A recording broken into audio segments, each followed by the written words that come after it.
सुंदर स्त्री के आकर्षण से बचने का एक रहस्यमयी और पौराणिक तरीका हम गौतम बुद्ध की एक कहानी से जानेंगे, जिस कहानी से गौतम बुद्ध ने अपने शिष्य की काम वासना को नियंत्रित किया था। हमारे मन में गंदे विचार क्यों आते हैं? हम नहीं चाहते, लेकिन फिर भी हमारे मन में गंदे विचार आते रहते हैं। लेकिन मन हमारा सबसे बड़ा दोस्त और मन ही सबसे बड़ा दुश्मन क्यों है? जब हम अपने मन की बात मानते हैं तो हमारा मन ही हमारा नेतृत्व करता है। भटक जाते हैं, और जब हम मन को संतुलित कर लेते हैं तो हम अपने जीवन में हर चीज का ध्यान रखते हैं। हम अपने मन में आने वाले गंदे विचारों को रोकने की कोशिश करते हैं, लेकिन जितना अधिक हम रोकते हैं उतना ही ये विचार हमारे अंदर प्रवेश करते हैं। जितना अधिक आप किसी चीज से दूर भागते हैं, वह चीज आपको अपने पास ले जाएगी। इसलिए उस चीज से दूर मत भागिए, उस पर संतुलन बनाए रखिए।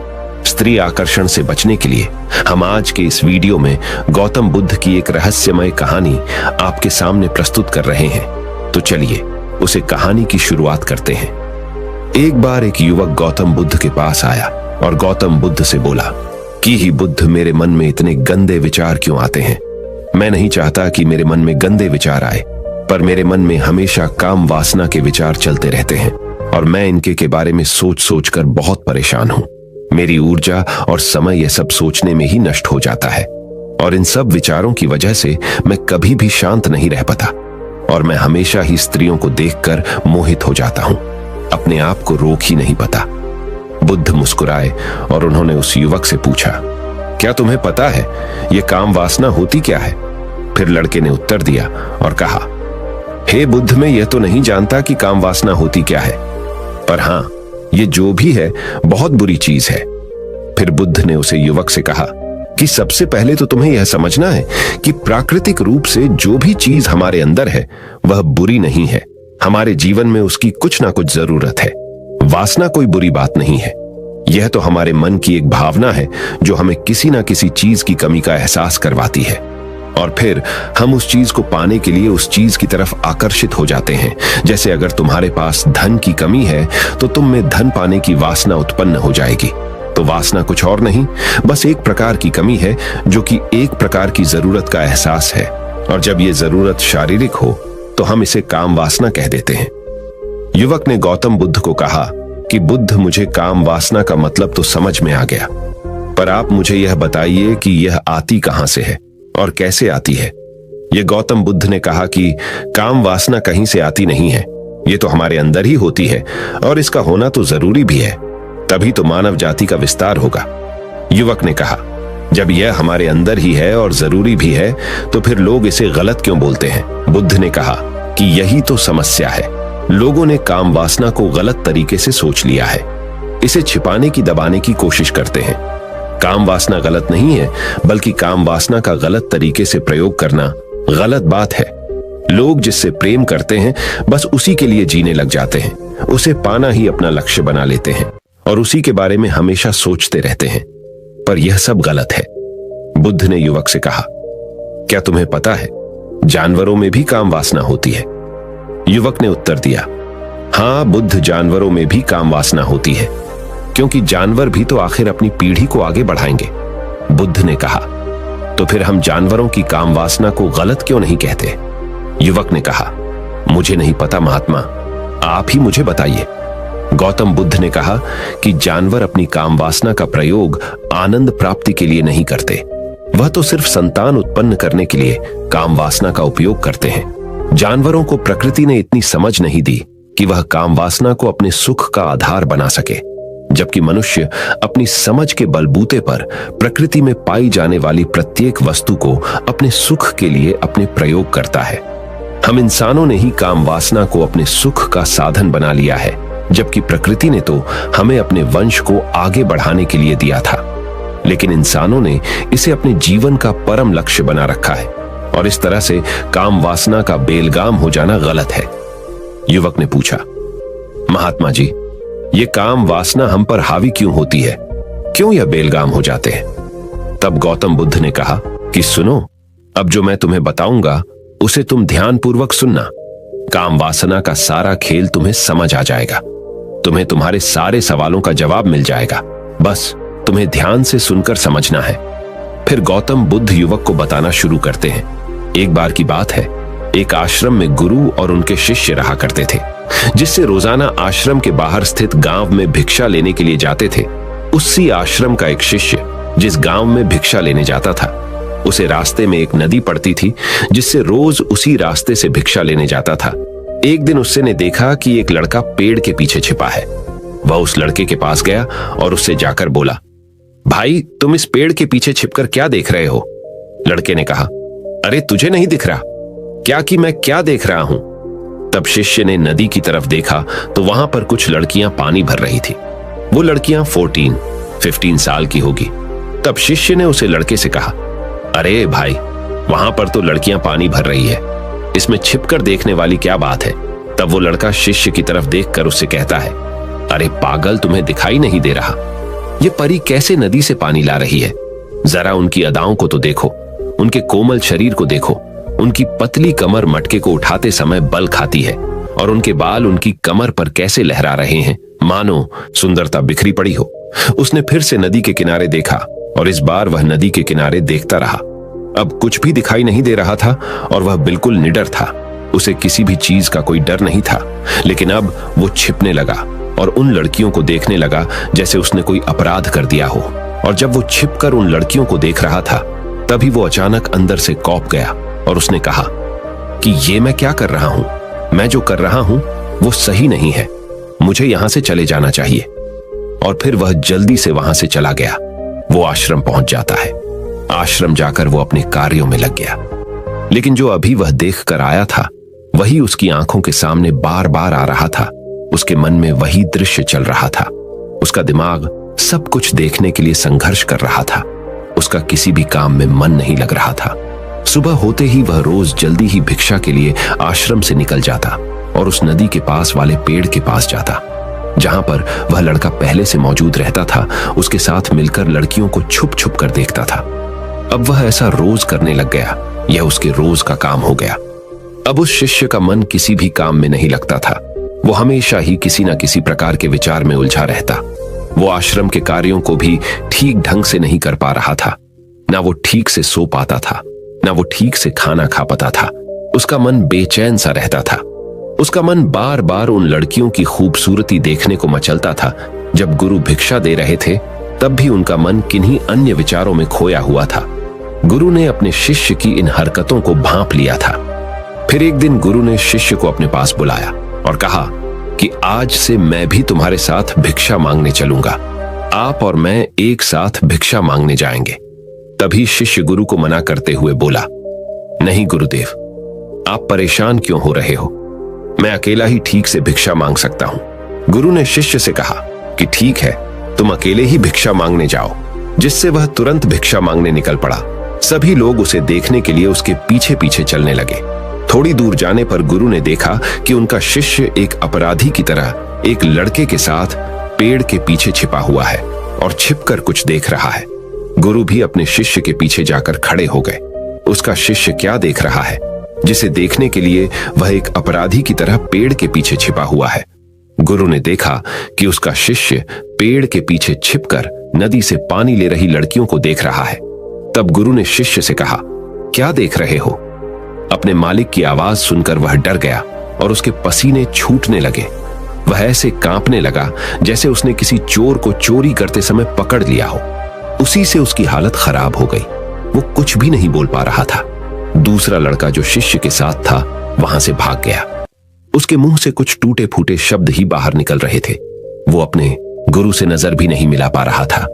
गुरु ने शिष्य की तरफ देखा और कहा कि मेरा शिष्य तो निर्भय था, उसे तो किसी भी चीज का डर नहीं था, लेकिन ये क्या, तुम तो भय के मारे कांप रहे हो।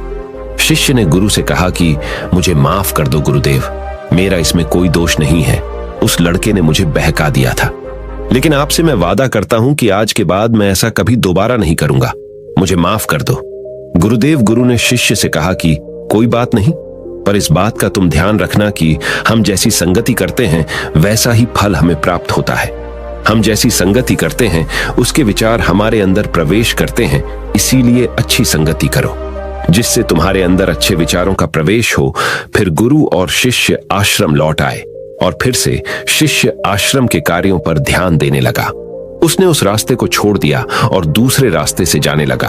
वो अपने काम को ध्यान से करने लगा, लेकिन धीरे धीरे उसके अंदर क्रोध उत्पन्न हो गया और फिर वो दूसरे शिष्यों पर क्रोध करने लगा और बेचैन रहने लग गया। अब वो सही समय पर भोजन भी नहीं करता था, वो भोजन भी बहुत कम खाता था। एक रात गुरु शिष्य के पास आए और उसे बोले कि अब तक तुमने कितनी बार अपना वादा तोड़ दिया। यह सुनकर शिष्य अपने गुरु के चरणों में गिर गया और रोने लगा। रोते रोते ही उसने गुरु से कहा कि गुरुदेव, मैं कई बार अपना वादा तोड़ चुका हूं। फिर मैं वादा करता हूं, लेकिन हर बार जब मैं वादा तोड़ देता हूं तो मेरा मन मेरे वश में नहीं रहता। मैं बहुत कोशिश करता हूं कि अपने मन से सारे बुरे विचार निकाल दूं, लेकिन चाहकर भी मैं ऐसा नहीं कर पाता। फिर गुरु ने शिष्य को कहा कि चलो मेरे साथ। गुरु शिष्य को आश्रम के बगीचे में लेकर गए और शिष्य से कहा कि देखो, यहां पर कुछ नाली बनी हुई है जिससे नदी का पानी इन पौधों तक आ रहा है और यह पानी निरंतर गति से आगे बढ़ रहा है। क्या तुम इस पानी के बहाव को रोक सकते हो? शिष्य ने कहा कि हां गुरुदेव, मैं इस बहाव को रोक सकता हूं। फिर शिष्य ने मिट्टी उठाकर उस नाली में रख दी तो पानी थोड़ी देर के लिए रुक गया और फिर थोड़ी देर बाद उस मिट्टी के ऊपर से पानी बहने लगा। गुरु ने शिष्य से कहा, अरे ये क्या, ये तो पानी रुका ही नहीं। फिर से शिष्य ने कुछ कंकर पत्थर उठाकर उसे नाली में रख दिए और फिर थोड़ी देर के लिए पानी रुक गया, लेकिन फिर थोड़ी देर बाद ही उन कंकड़ पत्थर के ऊपर से पानी निकल आया। फिर गुरु ने कहा कि शिष्य, यह क्या हुआ? पानी तो फिर से बहने लग गया। तुम तो बोल रहे थे कि तुम इसे रोक दोगे। क्या हम किसी काम को रोकना चाहे तो क्या हम उसे रोक नहीं सकते? तब शिष्य ने कहा, कोई बात नहीं गुरुदेव, मैं इस पानी को तो आपको रोक के दिखाऊंगा। शिष्य फिर से एक बड़ा सा पत्थर लेकर आया और उस नाली पर रख दिया और पानी रुक गया। तब गुरु से कहा कि देखा गुरुदेव, मैंने कहा था ना कि पानी को मैं रोक दूंगा। मैंने पानी को रोक दिखाया। आपकी बात मैंने पूरी कर दी। गुरु मुस्कुराए और बोले, अच्छा जरा ध्यान से देखो, पानी रुक गया क्या? वो तो पीछे की नाली तोड़कर बाहर निकल गया और अगल बगल से बह रहा है। और ध्यान से देखो, इस पत्थर के आगे भी आ गया और ये पानी अपना रास्ता बदलकर फिर से आगे की तरफ जाएगा। और फिर थोड़ी देर बाद ऐसा ही हुआ। फिर गुरु ने शिष्य को समझाया कि तुम्हारे साथ भी तो ऐसा ही चल रहा है। तुम बार बार प्रयास कर रहे हो, बड़े से बड़ा प्रयास कर रहे हो, पर हर बार तुम्हारा प्रयास टूट रहा है और यह हमेशा टूटता ही रहेगा। तुम कितना भी बड़ा पत्थर रख लो, लेकिन पानी तो अपना रास्ता बना ही लेगा। यह सब देखकर शिष्य ने गुरु से कहा कि हे गुरुदेव, क्या कोई तरीका नहीं है जिससे मैं गंदे विचारों से बाहर निकल सकूं और ये मेरे मन में आए ही ना? गुरु शिष्य को एक नदी के पास ले गए जहां से उसके बगीचे में पानी जा रहा था। गुरु ने शिष्य से कहा, वो पानी इसी नदी से जा रहा है। अगर हम यहीं से उस रास्ते को बंद कर दें जहां से पानी बगीचे में जा रहा है, तब क्या हम पानी को रोक नहीं सकते? शिष्य ने कहा कि हां गुरुदेव, अवश्य ऐसा हो सकता है। मैं इस पानी को यहीं से बंद कर देता हूं, तब आगे की नाली में पानी जाएगा ही नहीं और फिर बगीचे में पानी जाएगा ही नहीं। फिर शिष्य नदी से जाने वाले रास्ते को बहुत मेहनत करके पत्थर और मिट्टी डालकर बंद कर दिया और गुरु से कहा कि गुरुदेव, मैंने पानी को बंद कर दिया है, अब यह पानी बगीचे में जाएगा ही नहीं। तब गुरु ने कहा, शिष्य से अगर पानी बगीचे में नहीं जाएगा तो पेड़ पौधों को पानी कहां से मिलेगा? उन पेड़ पौधों को तो पानी की आवश्यकता है। पेड़ पौधों में कुछ पेड़ पौधे तो ऐसे हैं जिनको रोज पानी की आवश्यकता है, वह तो मुरझाकर मर ही जाएंगे। उनका क्या होगा? पानी तो हमें खोलना ही होगा। शिष्य ने गुरु की बात सुनकर वापस नदी से जाने वाले पानी का रास्ता खोल दिया। तब गुरु ने शिष्य से पूछा, शिष्य, अगर हम इस नदी के पूरे पानी को बगीचे की तरफ मोड़ दें तो क्या होगा? तब शिष्य ने जवाब दिया कि गुरुदेव, वहां पर जितने भी पेड़ पौधे हैं वो गलकर नष्ट हो जाएंगे, वहां पर कुछ नहीं बचेगा। फिर गुरु मुस्कुराए और बोले, तुम इस बात को समझो कि हमें किसी भी चीज को रोकना नहीं है, बस हमें हमेशा संतुलन बनाए रखना है। कम पानी से भी पौधे नष्ट होते हैं और ज्यादा पानी से भी पौधे नष्ट होते हैं। हमारा जीवन संतुलन से ही चलता है। गुरु ने शिष्य से कहा कि अगर मैं तुम्हें कुछ कहूं कि तुम आम के बारे में मत सोचो, तो तुम्हारे मन में सबसे पहले किसका चित्र आएगा? शिष्य ने कहा कि गुरुदेव, मेरे मन में तो पहला चित्र आम का ही आएगा। गुरु ने कहा कि जब हम गंदे विचारों को जबरदस्ती रोकने का प्रयास करते हैं तो वह और मजबूती के साथ हमारे अंदर प्रवेश करते हैं। हमारे अंदर उठाते हैं, इसीलिए हमें उन्हें कभी भी दबाने की कोशिश नहीं करनी चाहिए। तब गुरु शिष्य के पास गए और बोले कि बुरे लोगों की संगति के कारण भी हमारे अंदर गंदे विचार आते हैं। कभी कभी ऐसा होता है कि हमारे अंदर कामुकता नहीं होती, लेकिन कुछ अश्लील लोगों के साथ रहने के कारण वह हम पर हावी हो जाती है। तब शिष्य ने कहा कि गुरुदेव, आप सही कह रहे हैं, मैं अपने लक्ष्य से भटक गया था। तब वह शिष्य रात को बहुत शांति से सोया, सुबह पूरे मन से अपना काम किया और फिर सुबह वही भिक्षा लेने चला गया जहां वह लड़का आज भी पेड़ के पीछे छुपकर उन लड़कियों को देख रहा था। वो शिष्य नदी पर गया जहां वह लड़कियां पानी भर रही थीं। उसने उन लड़कियों से पानी मंगवाया। लड़कियों में से एक लड़की ने उसे पानी पिलाया और उस सन्यासी शिष्य के चरण छुए शिष्य ने उसे आशीर्वाद दिया कि तुम्हारा कल्याण हो। शिष्य का मन सकारात्मक ऊर्जा से भर गया। उसके चेहरे पर मुस्कान आ गई थी, जैसे उसे कोई खोई हुई चीज वापस मिल गई हो। वह अपने रास्ते पर वापस जाने लगा। तभी पीछे से वह लड़का आया जो पेड़ के पीछे छिपा था। वह शिष्य के पास आया और बोला कि क्या बात है, आज तुमने करीब से देखा है, आप तो मुझसे आगे निकल गए। तब शिष्य ने कहा कि हम हमेशा दूसरे के दर्शन करने में ही व्यस्त रहते हैं, अपने दर्शन कर ही नहीं पाते। तुम कब तक इस पेड़ के पीछे छुपाते रहोगे? किसी को पसंद कर लो, उससे बोल दो। अगर वो भी तुम्हें पसंद करती है तो शादी कर लो और उससे पहले तुम कुछ बन जाओ। अपने आप को पहचान लो, ऐसे अपना समय बर्बाद मत करो। फिर वह लड़का रोज उससे मिलने लगा और उस लड़के ने नदी पर जाना छोड़ दिया और फिर वो लड़का अपने जीवन में कुछ बनने के लिए संघर्ष करने लगा। तो तुमने देखा संगति का असर क्या होता है। अपनी संगति बदलो, अपने विचार बदलो। बुद्ध ने युवक से पूछा कि क्या तुम्हें तुम्हारे सारे सवालों का जवाब मिल गया? तब युवक ने कहा कि हाँ महात्मा जी, आपका बहुत बहुत धन्यवाद। तब गौतम बुद्ध ने युवक से कहा कि जब तुम्हारे मन में गंदे विचार आए तब आप अपने आप को दोषी मत मानो। यह शरीर है और यह सब हजारों वर्षों से सिखाया गया है। एक केवल तुम्हारे सोच लेने से, शपथ लेने से ये टूटने वाला है नहीं, लेकिन तुम्हारे पास वो शक्ति है, वो ऊर्जा है जिसका तुम्हें संतुलन उपयोग करना है। तुम एक जीवित ऊर्जा हो जो कुछ भी अनुभव करने के लिए स्वतंत्र है, जो निर्माण करने के लिए स्वतंत्र है। इसीलिए तुम अपने आप को पहचानो। यह बोलकर गौतम बुद्ध मौन हो गए और वो युवक वहां से चला गया। इसलिए अपनी जिंदगी में हर चीज को लिमिट में रखने की कोशिश कीजिए, क्योंकि हर चीज को संयम से करने में ही आप उस चीज का पूर्णता आनंद ले सकते हैं और अपनी जिंदगी को बिना टेंशन के साथ और खुशियों से जियो। और अगर आपको इस वीडियो से कुछ सीखने को मिला हो तो इस वीडियो को अपने दोस्तों के साथ जितना हो सके उतना शेयर कीजिए और हमारे चैनल को सब्सक्राइब कीजिए और इस वीडियो को एक लाइक कीजिए।